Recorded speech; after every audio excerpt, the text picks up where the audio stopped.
कमी सी लग रही है। व्रत रहो और जब पूजा करना रहता है तो।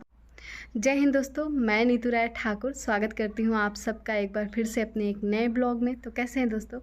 आई थिंक आप सब लोग जो है भगवान शिव और माँ गौरा के आशीर्वाद से एकदम अच्छे होंगे। और आज मैं भगवान शिव और गौरा का नाम किस ले ली हूँ ये तो आप जान ही गए, क्योंकि आज है हरितालिका तीज। तो आप सबको हरितालिका तीज की ढेर सारी शुभकामनाएं।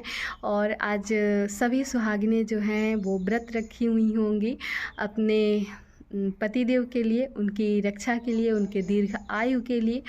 तो बस इसी तरह की कुछ कामना लेकर मैं भी जो है अपने पतिदेव के लिए व्रत हूँ। और इसके पहले के ब्लॉग में आप लोग देखे कि मैं उसके लिए शॉपिंग वगैरह करने गई हुई थी और मेहंदी लगवाई थी।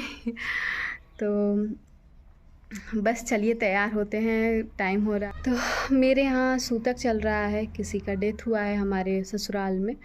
तो हम लोगों के यहाँ जैसे ना बहुत फैमिली दर फैमिली ये चीज़ आता रहता है। तो अगर कोई होता है, हमारे यहाँ पटीदार बोलते हैं, अगर मतलब डेथ हो जाती है तो उस पूरे घर वालों को, मतलब जो भी लगते हैं रिलेशन, जिससे भी लगता है सभी जो है उसका सूतक करते हैं।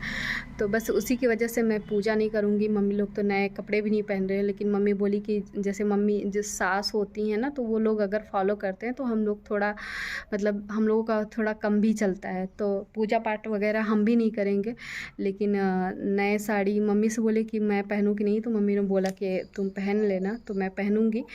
और चल रही हूँ, तैयार होने टाइम हो रहा है। सुबह जो है व्रत का संकल्प वगैरह लिए और फिर उसके बाद से अब तैयार होने का टाइम हो गया है।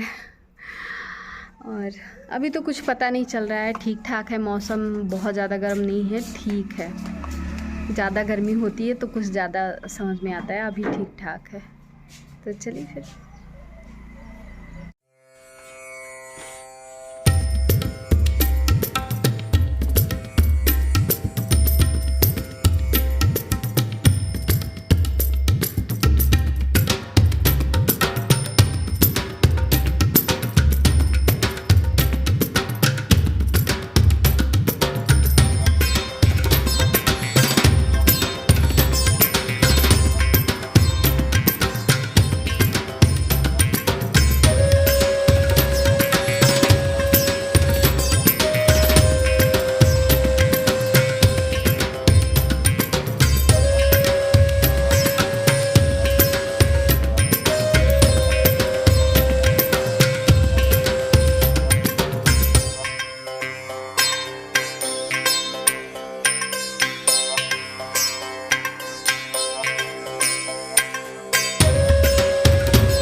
दोस्तों मैंने आप सबसे पहले बोला था ना कि गर्मी आज बहुत ज़्यादा नहीं है, लेकिन पता नहीं मैं न्यू साड़ी पहनी हूँ इसके वजह से कि क्या, मुझे जैसे जैसे टाइम हो रहा है ना वैसे भी मुझे टाइम तैयार होने में जो है लगभग 1.5 घंटे लग गए थे। मैं पहले ना साड़ी जो है सीधे पल्लू से पहन रही थी तो पहन ही नहीं पाई, मुझे मतलब उतना अच्छा नहीं लगा। पहनी थी लेकिन उतना अच्छा नहीं लगा, तो मैंने फिर से वैसे ही पहना।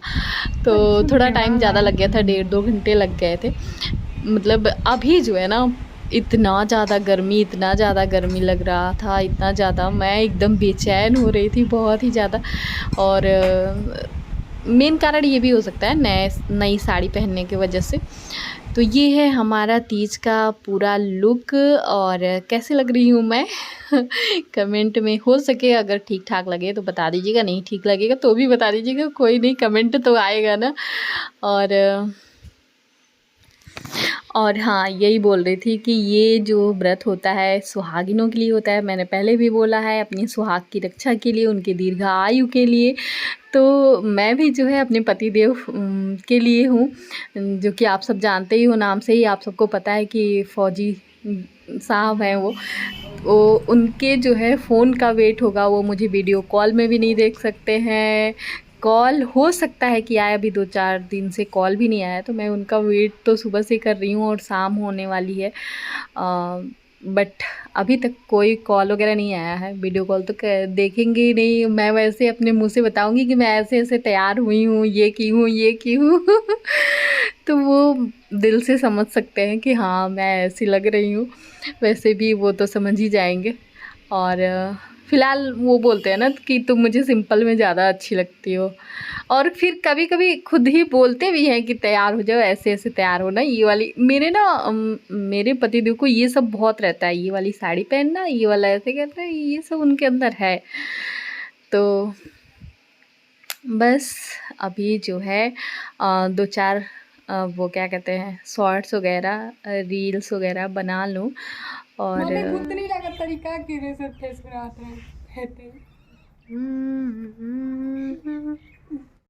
इधर मैं सोच रही हूँ कि एक दो वीडियो क्लिप जो है वो शॉर्ट्स बना लूँ। और उधर उनको देखिए क्या कर रहे हैं, उधर गेट खोल के बाहर जा रहे हैं। इनको ध्यान ना दो ना तो ये अपनी अलग धुन में है।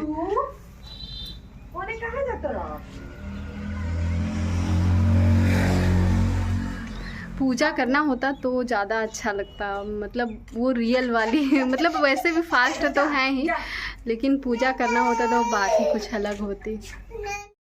कमी सी लग रही है।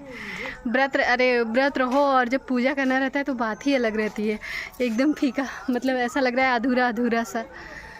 कोई नहीं, माता रानी और भगवान शंकर शिव जी अपनी कृपा ऐसे ही बनाए रहे।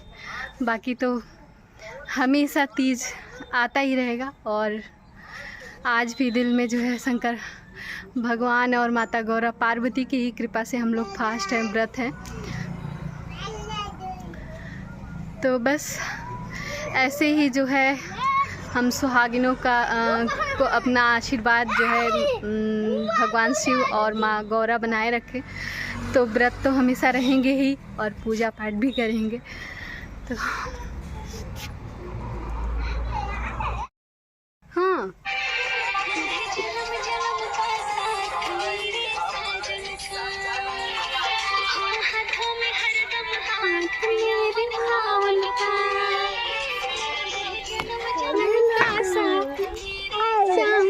तो थोड़ा बहुत मैं रील्स और शॉर्ट्स शूट की यहाँ पे। उसके बाद बाबू रोने लगे तो मैं आ गई नीचे। इनको सिलाई बहुत तेज़ तेज़ रो रहे थे, लेटते भी नहीं बन रहा था क्योंकि ये ज्वेलरी वगैरह पहन लो ना तो सब, मुझे आदत भी नहीं है उतना ज़्यादा, कान वगैरह में सब गड़ने लगता है।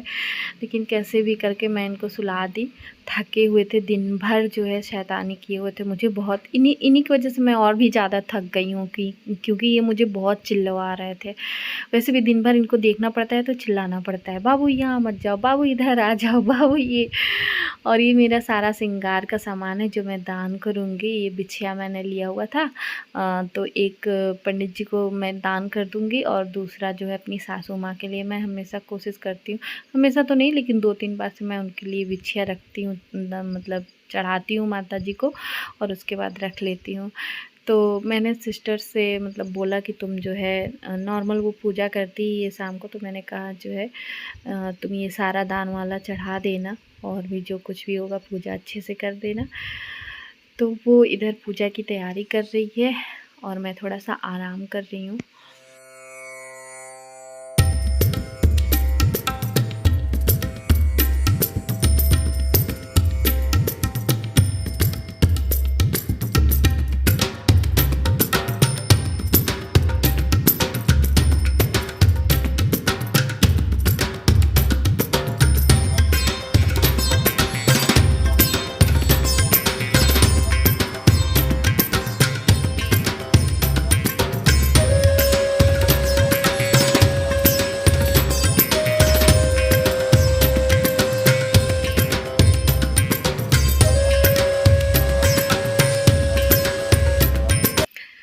तो दूर से ही बैठकर मैंने भी भगवान को प्रार्थना किया कि भगवान मेरा व्रत जो है सफल कीजिएगा, निर्विघ्न पूरा कीजिएगा। और बस पता नहीं क्यों पतिदेव की भी बहुत ज़्यादा याद आ रही थी मुझे। लेकिन अगर वो चाहते भी होंगे कॉल करने के लिए तो नहीं कर पाएंगे, क्योंकि जब जो कुछ भी वहाँ का अपना होता हो, जैसे कॉल करने का वैसे वो करेंगे। अगर उनको करना होता तो ज़रूर करते, मतलब अगर उन्हें अलाउ होता तो। हो सकता है किसी कारणवश नहीं कर पा रहे हों, लेकिन अभी भी टाइम है। मैं देखती हूँ करते हैं कि नहीं करते हैं, पता नहीं क्यों बहुत ज़्यादा याद आ रही है, बहुत ही ज़्यादा। तो चलिए कोई बात नहीं। और बस माता गौरा और शिव भगवान शिव जो है हम सारी सुहागिनों को अपना आशीर्वाद दे। और उसके बाद पूजा करने के बाद हमारे यहाँ अपने से बड़ों का आशीर्वाद लेते हैं। तो सबसे पहले यहाँ पे तो पापा ही हमसे बड़े, सबको मतलब पापा से आशीर्वाद लिया, और दोनों को मैंने आशीर्वाद दिया, छोटी दोनों को। उसके बाद जो है अपने ससुराल वगैरह में फ़ोन लगाया और सबका पैर मतलब प्रणाम किए सबको। उसके बाद सुबह मैं उठ रही थी 3 ही बजे से, लेकिन जो है बाबू की वजह से नहीं उठ पा रही थी। तो फिर मैं उठी थी 4 बजे, नहाई धोई तैयार हुई, पर 5 बज गए। फिर मेरे यहाँ ये सारा दान के सामान को छूते हैं, मीन्स दान कर देते हैं। और उसके बाद जो है एक वस्त्र रखा जाता है, जैसे कि ब्लाउज का पीस वगैरह, तो मैं भूल गई थी, नहीं लाई थी। और बाकी सब कुछ तो है, तो उसके जगह पे मैं जो है पैसा रख दी थी। और इसके बाद जो है अपना व्रत का पारण किया जाता है। तो पारण हमारे यहाँ ना सत्तू, जो सावा का सत्तू होता है, सवे के सत्तू से करते हैं। तो सवे का सत्तू यहाँ नहीं मिल पाया था मुझे, और मैं रायबरेली गई थी तो भूल गई थी वहाँ पता करने के लिए, इसलिए जो है मैंने सत्तू ये ले लिया हुआ था। अब उसके जगह पे जौ या चने का भी सत्तू, चने का तो नहीं लेकिन जौ वगैरह का सत्तू होता है, या फिर चावल को भूज कर उसको पीस कर उससे भी कर सकते हैं। तो मैं इसको जो है चीनी मिला लेते हैं और 5 गोलियां बना लेते हैं, उसको अपने आंचल पे रख के, और फिर जो है पानी के साथ निकलना होता है। तो मैं इससे जो है अपना व्रत खोल लूँ। और यहाँ पे मुझसे एक गलती हो गई थी ना, ये एक साथ आंचल पे रख के उसको ले खाया जाता है। जहाँ तक मैंने एक एक करके खाया था, कोई नहीं। और उसके बाद पूरी रात जो है नींद नहीं आ रही थी। ऐसा मन कर रहा था कि पानी बॉटल नीचे ही रखी हुई थी कि अगर मैं बहुत ज़्यादा अगर नहीं बर्दाश्त होगा ना तो बॉटल उठाएंगे पी लेंगे, लेकिन फिर किसी तरह रह गई, पूरा रात बीत गया। और सुबह सुबह छोटी बनाई हुई थी पकौड़ी, तो मैंने खाया पिया पेट भरा। और उसके बाद जो है मैं बना रही थी दही बड़े, और बहन बाकी सारे खाने बनाए। वो वैसे भी मुझे बनाने नहीं देती वो, और दूसरा रीज़न ये भी होता है कि बाबू को देखना होता है, बाबू इन लोगों के पास उतना ज़्यादा रहते नहीं हैं। तो खाना पीना बन गया और मैं चल रही थी खाने तो दाल चावल, मैं बोल रही थी बहन से कि चावल बहुत ज़्यादा दे दी हो। फाइनली हमारे पतिदेव का तो फ़ोन आया ही नहीं, वेट करते करते। कोई नहीं, देखते हैं फिर करेंगे तो मैं उनसे बोलूँगी कि मैं 30 में ऐसे ऐसे तैयार हुई थी। अच्छे सिंपल नहीं लगते हैं। इसी के साथ जो है चलिए फिर आज के ब्लॉग को यहीं पे करते हैं विराम, और मिलते हैं आप सबसे नेक्स्ट ब्लॉग में। तब तक के लिए आप सब अपना बहुत अच्छे से ख्याल रखिएगा, अच्छे से रहिएगा, हंसते रहिएगा, मुस्कुराते रहिएगा, अपना और अपनी फैमिली का भी ख्याल रखिएगा। ओके दोस्तों, जय हिंद।